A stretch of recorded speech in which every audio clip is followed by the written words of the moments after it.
जैसा कि सत्ययुग में मत्स्य रूप में, कूर्म रूप में, वराह रूप में और नरसिंह रूप में अवतार लिए हैं। त्रेता युग में भगवान श्री राम के रूप में, द्वापर युग में भगवान श्री कृष्ण के रूप में, जहाँ उन्होंने श्रीमद् गीता के अर्जुन को उपदेश दिए। कलयुग में भगवान श्री कृष्ण कल्कि के रूप में अवतरित होंगे। श्रीमद् गीता में 18 अध्याय और 700 श्लोक हैं।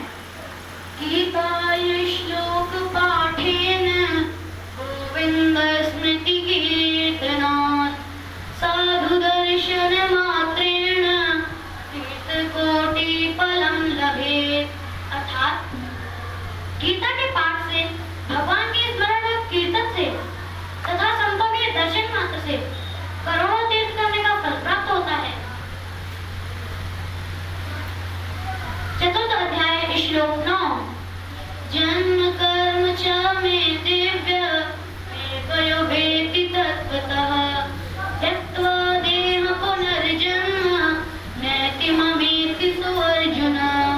अर्थात भगवान श्री कृष्ण कहते हैं, हे कौन्ते, मेरे जन्म और कर्म दिव्य अर्थात अलौकिक हैं।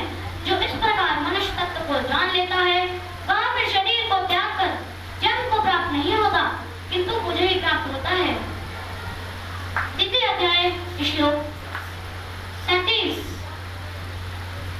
हतो वा प्राप्स्यसि स्वर्गं जित्वा वा भोक्ष्यसे महीम् तस्मात् उत्तिष्ठ कौन्तेय युद्धाय कृतनिश्चयः।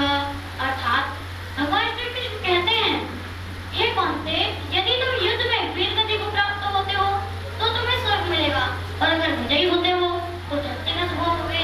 इसलिए उठो हे कौन्तेय और निश्चय करके युद्ध करो। द्वितीय अध्याय श्लोक 65। ध्यायतो विषयान् पुंसः संगस्तेषु भजायते संगत् संजायते कामः कामात् क्रोधो विजायते। अर्थात विषयों यानी वस्तु के बारे में सोचने से मनुष्य को उनसे आलस्य हो जाती है, इससे उसमें कामना बढ़ती है और कामनाओं के बीच में विघ्न आने से क्रोध की उत्पत्ति होती है। द्वितीय अध्याय श्लोक 23। नैनं छिद्रन्ति शस्त्राणि नैनं दहति पावकः न चैनं क्लेदयन्त्यापो न शोष्यति मारुतः। अर्थात भगवान श्री कृष्ण कहते हैं, आत्मा को निश्चित काट सकते हैं, न आग उसे जला सकती है, न पानी से भिगो सकता है, न हवा उसे सुखा सकती है। आत्मा अजर है। 7वां अध्याय श्लोक 19। बहुन जन्मना मन्ते ज्ञानवान् वा प्रपद्यते वासुदेव सर्वमिति स महात्मा सुदुर्लभः। अर्थात भगवान श्री कृष्ण कहते हैं, बहुत से जन्मों के अंत के जन्म में सत्य ज्ञान को प्राप्त मनुष्य सब कुछ वासुदेव ही है। जो इस प्रकार मुझको बनता है वह महात्मा अत्यंत दुर्लभ है। द्वितीय अध्याय श्लोक 63। क्रोधादिभव सम्मोहात् स्मृति विभ्रमा स्मृति भ्रंशात् बुद्धिनाशो बुद्धिनाशात् प्रणश्यति।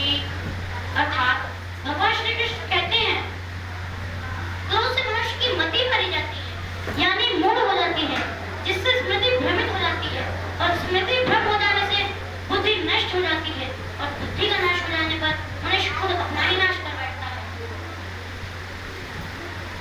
ओम कृष्णाय वासुदेवाय हरये परमात्मने प्रणताक्लेशनाशाय गोविंदाय नमो नमः। अर्थात भगवान श्री कृष्ण कहते हैं, कंटिन्यू कंटिन्यू।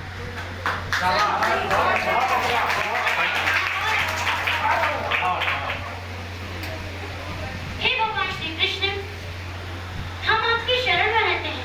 हे वासुदेव के पुत्र, आप परमात्मा हैं, क्लेशों को हरने वाले हैं। हे कृष्ण, आपको हमारा प्रणाम है। द्वितीय अध्याय श्लोक 7। यदा यदा हि धर्मस्य ग्लानिर्भवति भारत अभ्युत्थानमधर्मस्य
मातरं फले तुर्भुर् माते समोथमी कर्मणि हे पांते